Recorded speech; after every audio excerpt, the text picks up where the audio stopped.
Favourite serials இனி டிவிக்கு முன்பே சன் நெக்ஸ்ட் ஆப்ல ஜாலியா எல்லாருக்கும் முன்னாடியே பாருங்க. இப்பவே சன் நெக்ஸ்ட் ஆப்பை டவுன்லோட் பண்ணி சப்ஸ்கிரைப் பண்ணுங்க. இப்ப இந்த பிரச்சனையை எப்படி சமாளிக்க போறேன்னே தெரியலையே. ஆனா கதிரே தோன்றாதடா, இந்த நேரத்துல மனசு விட்டுறாம போராடணும். சாதிச்சே ஆகணும்னு நினைக்கிறவனுக்கு சமுத்திரமோ முழங்கால் அளவுன்னு சொல்லுவாங்க. சமாளிப்போம். ஆனா என்ன, நம்ம தாத்தாவாலே பெரிய ஆளானவங்க கூட இப்ப அந்த கலிவர்த்தன் பேச்சை கேட்டு நமக்கு உதவ மாட்டேங்கிறானுங்க. அதான் நினைச்சாதான் வருத்தமா இருக்கு. தாத்தா கிட்ட வர எப்படியும் பணத்தை ஏற்பாடு பண்ணி கொடுத்துறேன்னு நம்பிக்கையா வர சொல்லிட்டு வந்திருக்கோம். ஏதாச்சும் பண்ணி பணத்தை அந்த 2 பேருக்கும் கொடுத்துட்டு தான் நம்ம வீட்டுக்கே போகணும். அவர்கிட்ட போய் பணம் கிடைக்கலான்னு மட்டும் சொல்லிடவே கூடாது.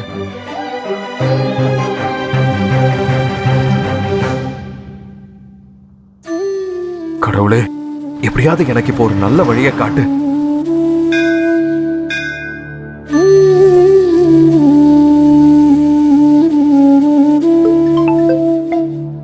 யாருன்னே தெரியலையே, காசுக்காக தான் இருக்கும்.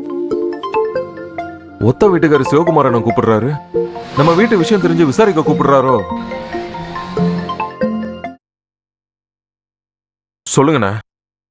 தம்பி, நான் தான் ஒத்த வீட்டு சிவகுமார் பேசுறேன். எங்க இருக்கீங்க? இதோ நம்ம கோயில் பக்கத்துல தானே. ஏன்னா கொஞ்சம் வீட்டு வரைக்கும் வர முடியுமா? என்ன விஷயம்ண்ணே? வாங்க சொல்றேன். அண்ணா, என்ன விஷயமா இருக்கும்? சரி, போய் பாப்போம்.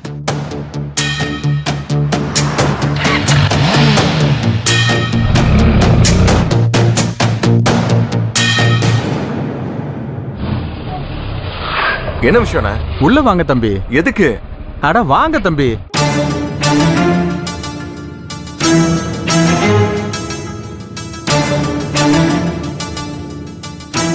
வாங்க வாங்க வாங்க தம்பி, உட்காருங்க. என்னண்ணே? உட்காருங்க, வந்துடுறேன். அண்ணா,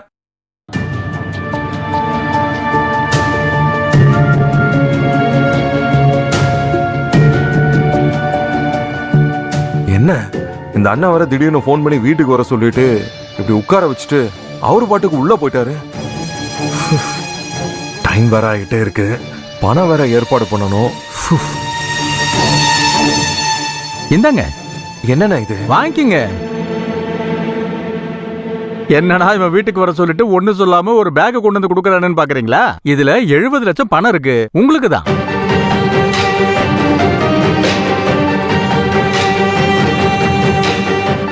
இல்லண்ணே, எதுக்கு?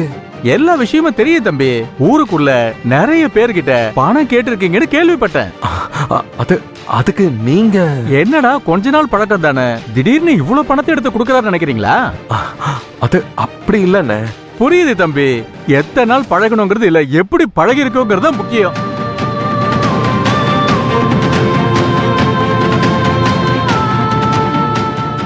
அண்ணா, நாங்க யாரும் உங்களுக்கு எதுவும் பெருசா செஞ்சது இல்லையண்ணே. ஆனா நீங்க என்ன கூப்பிட்டு இவ்வளவு பெரிய தொகையை கொடுக்கறீங்க. இந்த ஊருக்கு உங்க தாத்தா ஒரு அடையாளம் தம்பி. எந்தவித பாகுபாடும் பார்க்காம எல்லாருக்கும் நல்லது செய்யறாரு. அந்த மனுஷனுக்கு ஒரு கஷ்டம்னா பாத்துக்கிட்டு சும்மா இருக்க முடியுமா? அந்த காஞ்சனா உங்க குடும்பத்தை அழிக்க நினைச்சுதான் இதெல்லாம் பண்றா. ஆனா சிதம்பரையா செஞ்சிருக்கிற தர்மம் இந்த மாதிரி யாரு மூலமாவது அவருக்கு உதவி வந்து சேரும்ல. கலங்கி நின்றாதீங்க தம்பி. கண்டிப்பா இதுல இருந்து நீங்க மீண்டும் வந்துருவீங்க. தாத்தாவை பத்திரமா பாத்துக்கங்க. இந்த சொத்துக்களை விட பெரிய சொத்து அவர்தான். என் ஒய்ஃபோட தம்பிக்கு இடம் வாங்க வச்சிருந்த பணம். இடம் எப்ப வேணாலும் வாங்கிக்கலாம் தம்பி. இப்ப இந்த பணத்தை எடுத்துட்டு போய் பிரச்சனையை முடிங்க.